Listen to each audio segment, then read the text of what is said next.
Le tatouage dans tous ses états. Ici, une cinquantaine de tatoueurs professionnels sont venus montrer leur art. Dans le public, des gens venus d'un peu partout, exprès pour l'événement. Il faut dire que parmi ces tatoueurs, quelques stars du milieu se sont invitées. Une occasion à ne surtout pas manquer pour beaucoup de passionnés. Un tatou chez eux, il faut attendre 2 ans, tu vois. Il y a 2 ans d'attente.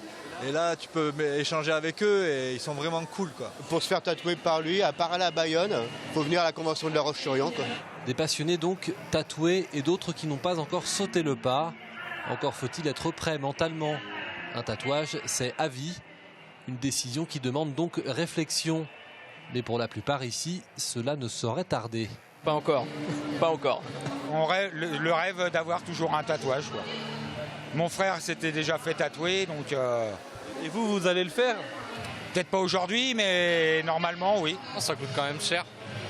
Et ça devrait pas tarder, normalement.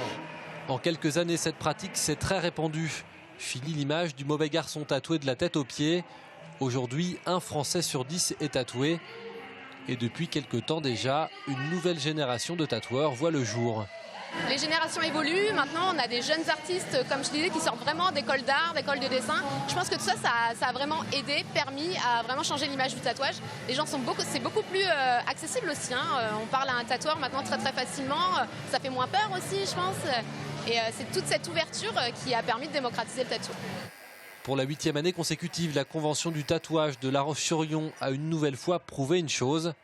Cette pratique est devenue un véritable phénomène de société.